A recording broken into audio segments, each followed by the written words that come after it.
اور لوگ بھی مثال دیتے پھرتے ہیں کہ دیکھیے کیسا کامیاب ہو گیا یہ شخص، کتنے کامیاب ہے یہ لوگ۔ اللہ نے قسم کھا کر کہا والعصر، قسم ہے زمانے کی، ان الانسان لفی خسر، سارے انسان خسارے میں ہیں۔ تو اتباع نبی کریم صلی اللہ علیہ وسلم کی اصل کیا تھی؟ آپ کے حکم کی اتباع کی جائے، آپ کی اطاعت کی جائے، آپ کے نقش قدم پر چلا جائے، آپ کے سنتوں کو داڑوں میں دبوچ کر پکڑ لیا جائے اور ہر سنت پر عمل کیا جائے، یہ اصل میں محبت ہے۔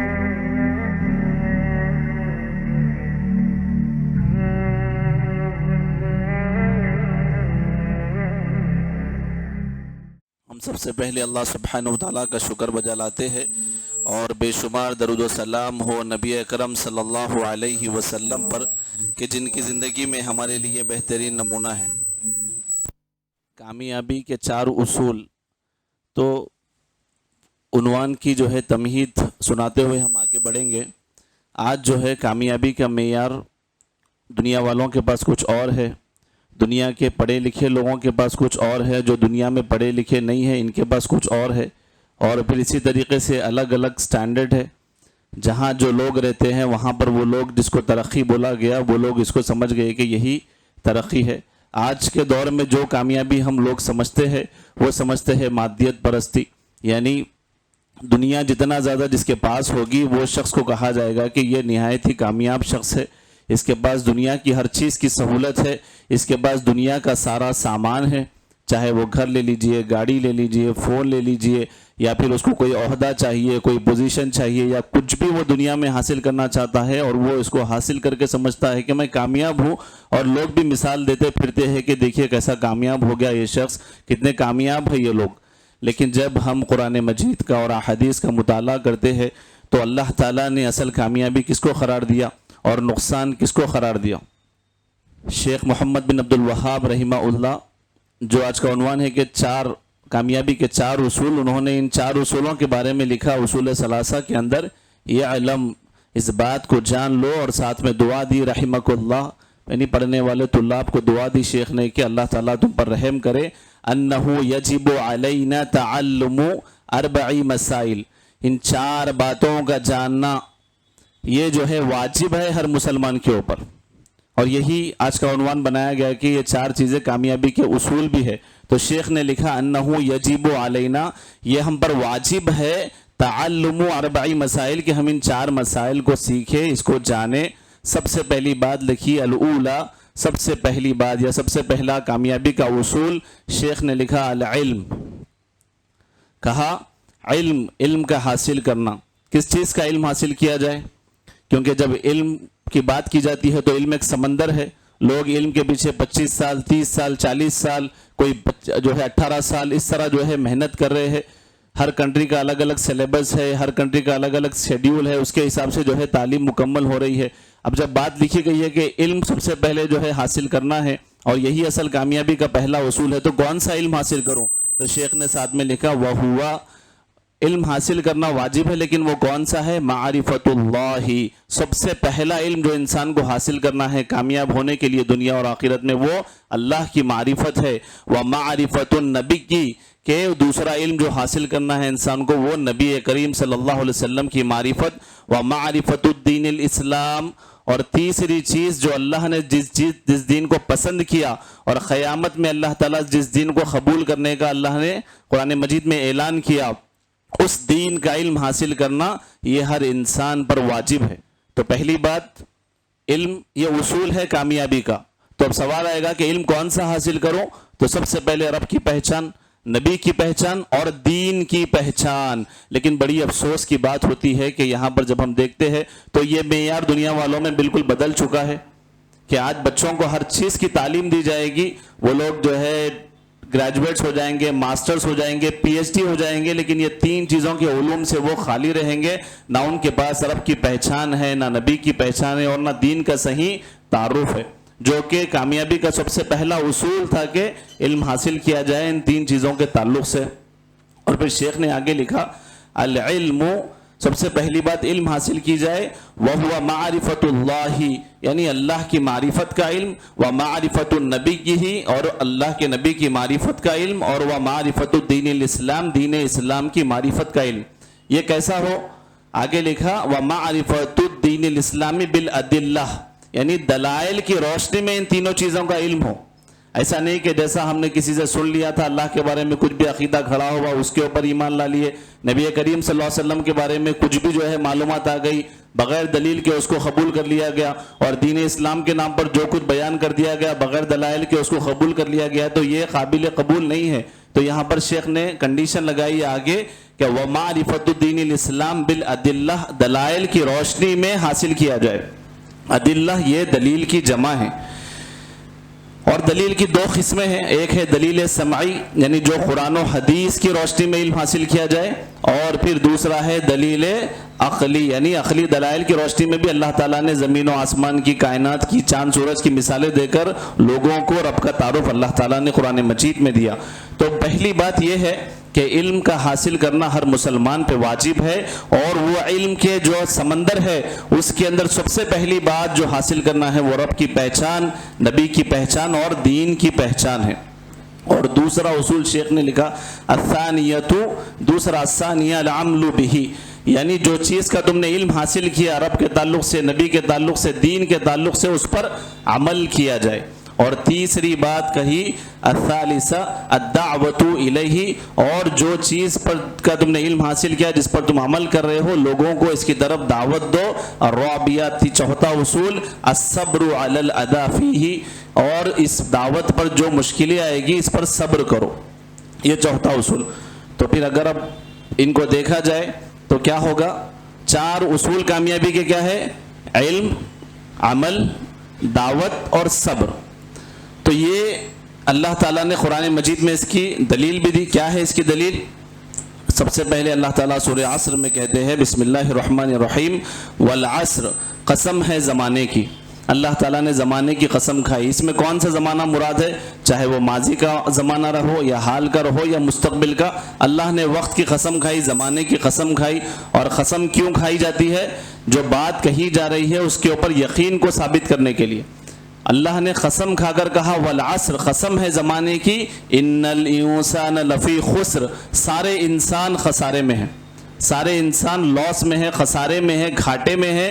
جو لوگ دنیا میں سمجھتے ہیں کہ ہم کو ترقی مل گئی, ہم تو کامیاب ہو گئے, ہم تو جو ہے اچیومنٹ کر لیے, ان سب کے تعلق سے اللہ تعالیٰ قرآن مجید میں اس آیت میں کہہ رہے ہیں کہ سارے کے سارے لوگ جو ہے خسارے میں ہے, گھاٹے میں ہے, نقصان میں ہے.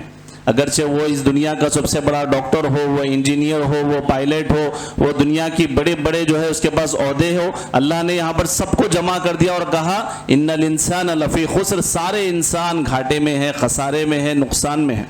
پھر اللہ تعالیٰ نے آگے کامیابی کے اصول بتائے کہ پوری انسانیت تو اصل گھاٹے میں ہے, نقصان میں ہے, سوائے ان چار لوگوں کے.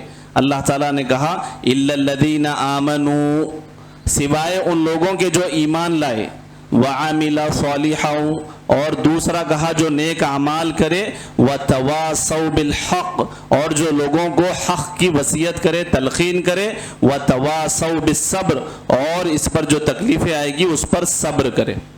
اس سورہ کے بارے میں امام شافعی رحمہ اللہ کہتے ہیں ہذہ السورہ, یہ جو سورہ ہے ہذہ السورہ لو ما انزل اللہ حجتا علی خلقہ الا ہی لکفتہم.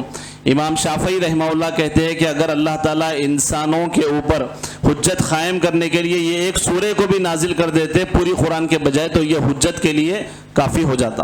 یعنی قیامت کے دن اگر اللہ تعالیٰ انسانوں پر حجت قائم کرنا چاہتے اور صرف اس سورہ کو نازل کرتے تو یہ حجت قائم کرنے کے لیے کافی ہو جاتا. اور پھر صحابہ کے بارے میں آتا ہے کہ اس سورہ میں جو نصیحت کی گئی ہے, صحابہ اس کو تازہ رکھنے کے لیے جب کبھی ایک دوسرے سے ملتے تو ایک دوسرے کو سورۃ العصر کی تلاوت کرتے, ایک دوسرے کو سورۃ العصر سناتے تھے. اسی طریقے سے میں نے جو بات کہی کہ سب سے پہلے علم, اس کے بعد عمل, پھر دعوت اور صبر, تو علم کی دلیل کیا ہے؟ امام بخاری رحمہ اللہ نے اپنی کتاب صحیح بخاری کے اندر ایک باب باندھا, اس باب کا نام ہے العلم قبل القول والعمل, ہر قول سے پہلے اور ہر عمل سے پہلے کیا ہے؟ علم ہے. العلم سب سے پہلے کیا ہے؟ علم ہے. ہر قول اور عمل سے پہلے علم ہے. اور امام بخاری رحمہ اللہ نے دلیل دی قرآن مجید سے کہ اللہ تعالیٰ قرآن مجید میں فرماتا ہے فَاعْلَمْ أَنَّهُ لَا إِلَهَ إِلَّا اللَّهُ وَاسْتَغْفِرْ لِذَنبِكَ, اللہ تعالیٰ ارشاد فرماتا ہے کہ سب سے پہلے یہ بات جان لو کہ اللہ کے سوا کوئی سچا معبود نہیں ہے، اور اس کے بعد استغفار طلب کرو۔ یعنی یہاں پر استغفار سے پہلے اللہ تعالیٰ نے علم حاصل کرنے کا حکم دیا، علم کی اہمیت کو اللہ نے بتایا۔ تو امام بخاری رحمہ اللہ لکھتے ہیں کہ جو ہے العلم قبل القول والعمل، اور پھر فبدأ بالعلم قبل القول والعمل، یعنی ابتدا کرنا چاہیے علم سے قول و عمل سے پہلے، کوئی کام کرنے سے پہلے، کوئی ذکر کرنے سے پہلے، کوئی بات کرنے سے پہلے علم کا حاصل کرنا ضروری ہے۔ اگر علم نہیں ہوگا اور عمل کریں گے تو یہ صحیح نہیں ہے۔ تو یہ 4 اصول ہے، یاد رکھیے، علم، عمل، دعوت اور صبر، اور ہم کو ہمارا محاسبہ کرتے رہنا ہے کہ کیا یہ چاروں چیزیں میری زندگی میں ہیں۔ اگر نہیں ہے تو اللہ تعالیٰ نے سورہ عصر میں قسم کھا کر گواہی دی کہ یہ سارے لوگ جو ہے خسارے میں ہیں، جو علم کے پیچھے نہیں لگے ہوئے ہیں، جو دعوت کا کام نہیں کرتے، اور جو صبر کی ایک دوسرے کو تلقین نہیں کرتے، اور جو علم اللہ تعالیٰ نے دیا ہے اس پر عمل نہیں کرتے۔ آئیے اس کو ہم تھوڑا تفصیل سے دیکھتے ہیں کہ علم کے بارے میں جو اللہ نے کہا کہ رب کی معرفت، اگر رب کی معرفت حاصل کریں گے تو کیا فائدہ ملے گا؟ اگر بندے کو اپنے رب کی پہچان ہوگی تو وہ جو ہے اس کی صحیح طریقے سے عبادت کر سکے گا۔ آج لوگوں کو رب کی معرفت نہیں ہونے کی وجہ سے، جس ملک میں ہم رہتے ہیں یہاں پر لوگ 33 کروڑ دیوی دیوتاؤں کی پوجا کرتے ہیں، کیونکہ ان کے پاس اللہ کا تعارف نہیں ہے، ان کے پاس رب کا صحیح تعارف نہیں ہے۔ کئی لوگ رب کا تعارف صحیح نہیں ہونے کی وجہ سے جھاڑ کو سمجھتے ہیں کہ وہ میرا خدا ہے۔ کئی لوگ گاڑیوں کی پوجا کر رہے ہیں، جس گاڑی کا وہ خود انشورنس کراتا ہے، جس گاڑی کا وہ خود مینٹیننس کرتا ہے، خراب ہونے پر وہ سمجھتا ہے کہ یہ میرے لیے کچھ اچھا کرے گا اور اس کی پوجا بھی کر رہا ہے۔ یعنی انسان جب اللہ کی پہچان بھول جاتا ہے، رب کی معرفت نہیں ہوتی ہے، تو وہ جو ہے اپنی ہاتھ سے بنائی ہوئی چیزوں کی پوجا کرتا ہے، اس کو اس کے تعلق سے کوئی گمان بھی نہیں ہوتا کہ وہ کیا کر رہا ہے۔ یہ اللہ کا بہت بڑا فضل، کرم، احسان ہے کہ اللہ تعالیٰ نے ہمیں اس کی پہچان دی، اور ہم کو اس بات کا علم حاصل کرنے پر اللہ نے یہ واجب قرار دیا۔ تو یہ بہت ضروری ہے کہ رب کی پہچان ہو۔ اور دوسرا ہے نبی کریم صلی اللہ علیہ وسلم کی پہچان، یعنی اگر نبی کی پہچان ہوگی تو کیا ہوگا کہ بندہ جب اللہ کی عبادت کے لیے اٹھے گا تو اس کو طریقہ چاہیے کہ میں کس کے طریقے سے اللہ کو راضی کروں۔ تو اللہ نے جس طریقے کو قبول کرنے کا اللہ نے قرآن مجید میں حکم دیا ہے وہ ہے نبی کریم صلی اللہ علیہ وسلم کا طریقہ۔ آج لوگوں کو اتنی بات سمجھ میں نہیں آ رہی، تو لوگ کیا کر رہے ہیں؟ نبی کریم صلی اللہ علیہ وسلم کے نام کے جو ہے محبت کے دم تو بھر رہے ہیں، لیکن آپ کی اطاعت سے خالی ہے، آپ کی اتباع سے خالی ہے۔ جیسے مثال کے طور پر کوئی اپنے والدین سے کہے کہ میں آپ سے بہت محبت کرتا ہوں، بہت زیادہ آپ سے الفت رکھتا ہوں، آپ کے لیے میں جو چاہے وہ کروں گا، اور بہت سارے کارڈ لگا کے جو ہے دنیا میں بتاتے پھر رہا ہے کہ آئی لو مائی پیرنٹس، سب بتا رہا ہے، لیکن جب اطاعت کی باری آتی ہے، جب ان کی خدمت کی باری آتی ہے، جب ان کے حکم کو ماننے کی باری آتی ہے تو وہ اس سے بھاگتا ہے۔ تو یہ محبت نہیں، یہ تو جھوٹے دعوے ہے، یہ تو جھوٹی تسلی ہے جو دلوں کو دی جا رہی ہے۔ اصل محبت کیا ہے؟ اللہ تعالیٰ نے قرآن مجید میں کہا قُلْ إِن كُنتُمْ تُحِبُّونَ اللَّهَ فَاتَّبِعُونِي، اے نبی ان سے کہیے اگر یہ اللہ سے محبت کرتے ہیں تو آپ کی اتباع کرے، يُحْبِبْكُمُ اللَّهُ، اللہ بھی ان سے محبت کرے گا۔ تو محبت کا اعلان 2 طریقے سے ہے، ایک ہے محبت کا اعلان بغیر عمل کے دعویٰ کر دیا جائے کہ میں بہت محبت کرتا ہوں، اور دوسرا ہے اطاعت اور اتباع کے ساتھ محبت کا اعلان ہو۔ صحابہ کی محبت اور ہماری محبت میں یہی ایک بنیادی فرق ہے کہ ہم نعرے لگاتے ہیں، ہم بہت سارے دعوے کرتے ہیں، لیکن صحابہ کرام رضی اللہ تعالی عنہم اجمعین صرف دعوے نہیں کرتے تھے بلکہ وہ عمل کے ساتھ نبی کریم صلی اللہ علیہ وسلم کی اطاعت اور اتباع کرتے تھے۔ ایک صحابی کے بارے میں آتا ہے کہ ان کے بھتیجے اکثر ان کو پوچھا کرتے تھے کہ جو ہے اے چچا جان کیا آپ اللہ کے نبی کے ساتھ بہت رہے ہیں؟ تو وہ کہتے کہ ہاں میں بہت رہا ہوں۔ وہ پوچھتے تھے کہ کیا آپ نے اللہ کے نبی کے ساتھ جنگیں لڑی ہے؟ تو صحابی کہتے ہیں کہ ہاں میں نے جنگیں بھی لڑی ہے۔ اور پھر پوچھتے تھے کہ کیا میرے رسول کھاتے اور پیتے تھے؟ کہتے تھے صحابی کہ ہاں کھاتے اور پیتے بھی تھے۔ پھر وہ بھتیجا پوچھتا ہے اللہ کہ اے میرے چچا کیا رسول اللہ جو ہے زمین پر پیدل چلا کرتے تھے؟ صحابی کہتے ہیں ہاں میرے بھتیجے وہ پیدل چلا کرتے تھے۔ یہ کیسے سوالات کر رہا ہے؟ صحابی کے بھتیجے نے کہا اے میرے چچا اگر میں اس دور میں ہوتا اور میرے نبی صلی اللہ علیہ وسلم اگر میں اس دور میں ہوتا میرے نبی کے دور میں تو میرے نبی کو ہمیشہ کندھوں پہ بٹھا کے لے کے چلتا، کبھی زمین پہ چلنے پھرنے نہیں دیتا۔ بولے یہ محبت کا جذبہ دکھائے۔ صحابی پلٹ کر جواب دیے کیونکہ وہ تابعی تھے۔ اللہ کے نبی کے بارے میں کہا بھتیجے کو کہا کہ اے میرے بھتیجے بعد میں آ کر بڑی باتیں مت کرو بولے، کیونکہ اگر صحابہ کو صرف کندھوں پہ بٹھا کے، نبی کریم صلی اللہ علیہ وسلم کو کندھوں پہ بٹھا کے لے کے چلنا، اگر یہ اصل میں اطاعت ہوتی، یہ اگر اتباع ہوتی تو ہم صحابہ سب سے پہلے یہ کر دیتے۔ تو اتباع نبی کریم صلی اللہ علیہ وسلم کی اصل کیا تھی؟ آپ کے حکم کی اتباع کی جائے، آپ کی اطاعت کی جائے، آپ کے نقش قدم پر چلا جائے، آپ کے سنتوں کو داڑوں میں دبوچ کر پکڑ لیا جائے اور ہر سنت پر عمل کیا جائے، یہ اصل میں محبت ہے۔ اور اگر محبت صرف نعروں کی ہے، کارڈ کی ہے، اور اس میں اطاعت نہیں ہے، اتباع نہیں ہے، رسول اللہ کا طریقہ نہیں ہے، تو پھر یہ محبت کچھ کام آنے والی نہیں ہے، کیونکہ ایسی محبت تو ابو طالب نے بھی کی تھی، کہا تھا کہ بھتیجا تم جو چاہے کرو میں تمہارے ساتھ ہوں، لیکن ایسی محبت کچھ کام میں نہیں آئی۔ ابو لہب نے بھی ایسی محبت کی تھی کہ پیدائش کے وقت ایک لونڈی کو آزاد کر دیا تھا، لیکن ایسی محبت کام نہیں آئی۔ تو دو چچا نے ایسی محبت دکھائی، حکم کو نہیں مانا، اطاعت نہیں کی، اتباع نہیں کی، بس محبت کرتے رہے، ایسی محبت کچھ کام نہیں آئی۔ اس کے مقابلے میں دو چچا جو ہے محبت بھی کیے، اطاعت بھی کیے، اتباع بھی کیے، حضرت عباس رضی اللہ تعالیٰ عنہ اور اسی طریقے سے عباس حمزہ رضی اللہ تعالیٰ عنہ، یہ دونوں کامیاب ہو گئے۔ تو اس میں سبق ہے کہ محبت کا نعرہ لگانا کافی نہیں ہے، بلکہ اطاعت اور اتباع سب سے اہم ہے۔ یہ سب باتیں کب سیکھنے کو ملے گی؟ جب ہمارے پاس نبی کریم صلی اللہ علیہ وسلم کا صحیح تعارف رہے گا۔ اور تیسری بات، ومعرفت الدین الاسلام، دین اسلام کی معرفت حاصل کی جائے۔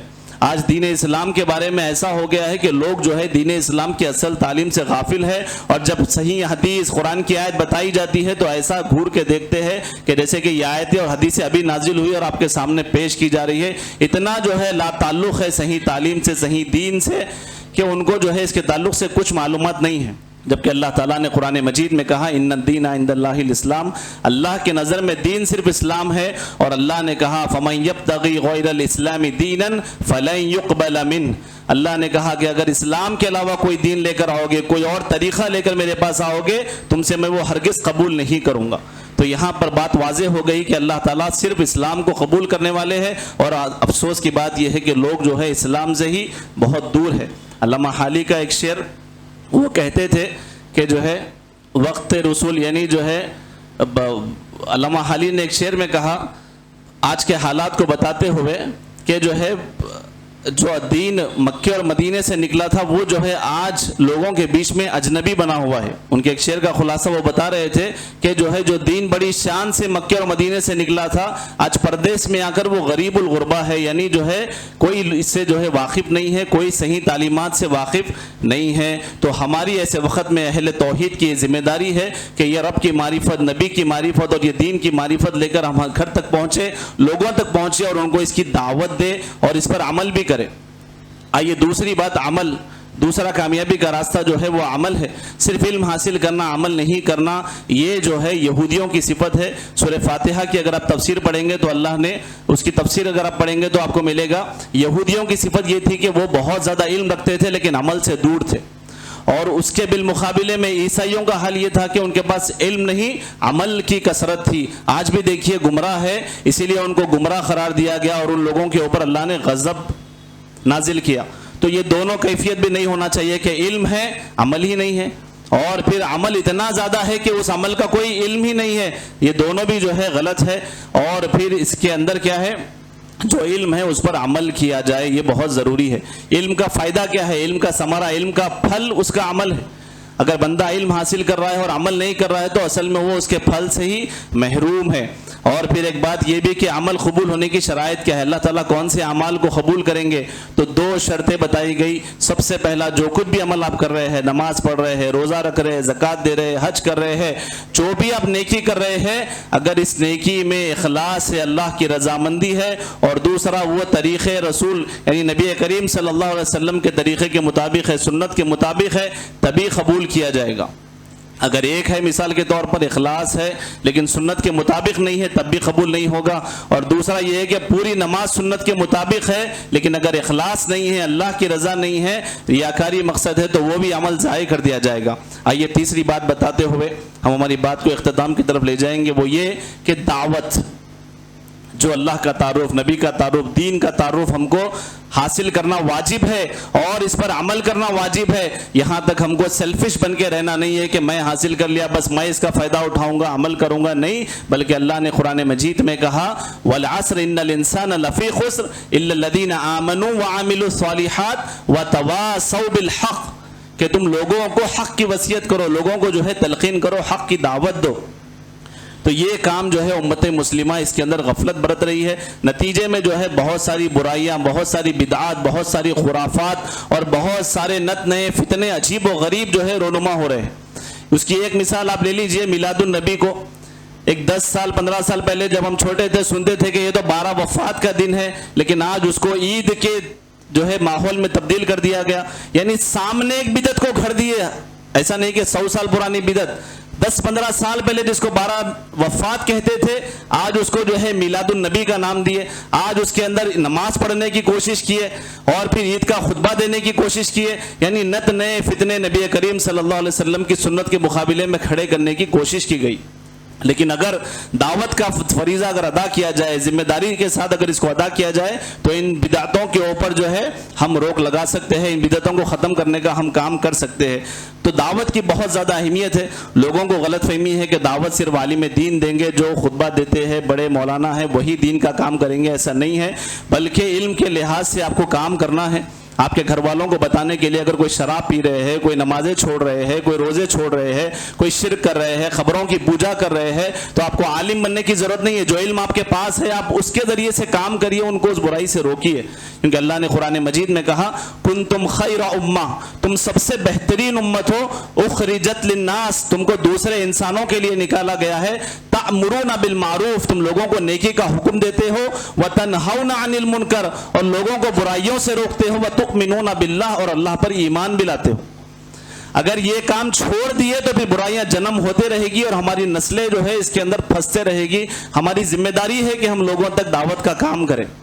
اور پھر اسی طریقے سے ایک حدیث میں اللہ کے نبی نے حضرت علی کو جب خیبر کے پاس بھیجا تو کہا کہ اے علی تم جو ہے لوگوں کے پاس جاؤ, یہودیوں کے پاس, میدان میں جب پہنچو تو نرمی کے ساتھ انہیں دعوت دینا, اور یاد رکھو اگر تمہارے ذریعے سے اگر ایک شخص بھی ہدایت پا لیتا ہے تو یہ تمہارے لیے سرخ اونٹوں سے بہتر ہے. اس وقت میں سرخ اونٹ سب سے مہنگے تھے, تو اللہ کے نبی نے مثال دی کہ اس سے بہتر ہے کہ اگر تمہارے ذریعے سے کوئی ایک شخص ہدایت پر آ جائے. اور ایک حدیث میں اللہ کے نبی نے کہا, بڑی پیاری حدیث, من دل علی خیرہ فلہ مثل اجر فاعلہ, اللہ کے نبی نے کہا جس شخص نے کسی کی بھلائی کے لیے راستے کی طرف رہنمائی کی تو اس کو اس نیکی کے کام کرنے والے کے مثل اجر ملے گا. اگر میں کسی کو دعوت دے رہا ہوں, قبر پرستی سے روک رہا ہوں, میں بدعات سے روک رہا ہوں, میں توحید کی دعوت دے رہا ہوں, میں نمازوں کی طرف ان کو جو ہے رہنمائی کر رہا ہوں, اگر میں مر بھی گیا تو وہ میرے لیے ایک اکاؤنٹ کھل جائے گا, وہ جب تک عبادت کرے گا. اس حدیث کی روشنی میں بتایا گیا کہ اس کے عمل کے برابر مجھے اس کا اجر ملے گا. اور اس کے مقابلے میں یہ بھی یاد رکھیے کہ اگر کسی کو برائی کی رہنمائی کرے, کسی کو جو ہے شرک کی رہنمائی کرے, کسی کو بدعات کی رہنمائی کرے, کسی کو فحاشی اور برائی میں اگر مبتلا کرے, کسی کو نشے کی عادتوں میں مبتلا کرے, تو تم مر جاؤ گے, تم تہجد کی نمازوں میں ٹھہرے رہو گے, لیکن اس کی برائی کرنے کی وجہ سے اس کے عمل کا بدلہ جو ہے برا بدلہ ہمارے اکاؤنٹ میں لکھا جائے گا. یہ بہت خطرناک کام ہے, تو ہم کو اس سے بچنے کی ضرورت ہے. آخری بات وہ یہ کہ صبر کیا جائے.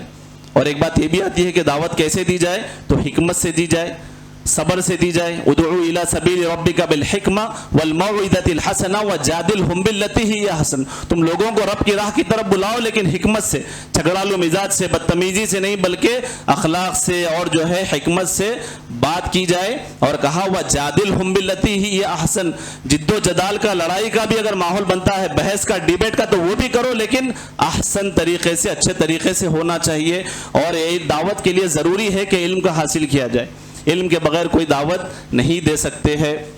آخری بات وہ یہ کہ جو ہے اب دعوت دیں گے تو اس کے بعد کیا ہے, دعوت دیں گے تو انبیاء کرام کے ساتھ جو ہوا اللہ نے آگے بیان کیا, وَتَوَاصَوْا بِالْحَقِّ وَتَوَاصَوْا بِالصَّبْرِ, جب حق کی دعوت دیں گے تو جو ہے اس پر مشکلیں آئے گی, تکلیفیں آئے گی, اس پر ستایا جائے گا, لوگوں کو جو ہے آپ کے پیچھے لگا دیا جائے گا, تو اس پر صبر کرو. یہ اللہ تعالیٰ نے ساتھ میں حکم دیا. کیونکہ کبھی آپ دیکھیے کوئی شخص سوتے رہتا ہے اور اس کو اگر اٹھایا جائے تو وہ غصے میں آ جاتا ہے, تو لوگ نیند میں رہنے والے کو اٹھانے والے کو پسند نہیں کرتے، جگانے والے کو پسند نہیں کرتے، سیدھے راستے پہ لانے والے کو پسند نہیں کرتے، نصیحت کرنے والے کو لوگ پسند نہیں کرتے۔ تو یہاں پر دعوت کا کام کرنا ہے اور ساتھ میں صبر کا دامن تھامے رہنا ہے۔ انشاءاللہ پھر کسی موقع پر صبر کے اقسام وغیرہ ہم بیان کریں گے۔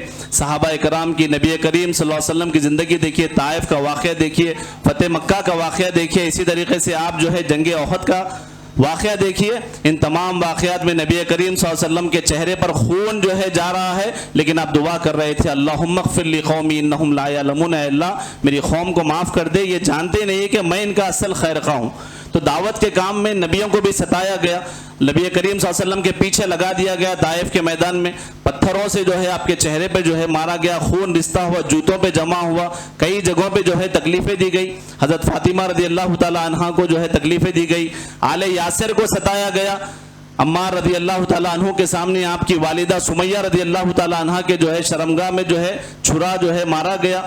اللہ کے نبی اس وقت میں اپنے صحابی سے کہہ رہے تھے اصبر یا عمار، اے عمار صبر کر لے، میں تیری ماں کے مقام کو جنت میں دیکھ رہا ہوں۔ تو دعوت کے اندر ضروری ہے کہ صبر کیا جائے، بڑے پیشنس کے ساتھ اس کام کو انجام دیا جائے۔ میں اللہ تعالیٰ سے دعا کرتا ہوں کہ جو کچھ بھی باتیں ہم نے سنی ہے، خلاصہ یہ ہے کہ ہم کو اگر کامیاب ہونا ہے تو ہم کو دیکھنا چاہیے کہ یہ 4 کام میں کر رہا ہوں کیا نہیں کر رہا ہوں، علم اور اس کے مطابق عمل، اور پھر وہ عمل کی دعوت، اور چوتھا ہے صبر، یعنی علم، عمل، دعوت اور صبر، یہ جو ہے کامیابی کے راستے ہیں اور اس پر ہم کو لگنا ہے۔ اللہ تعالیٰ سے دعا ہے کہ اللہ تعالیٰ ہمیں عمل کی توفیق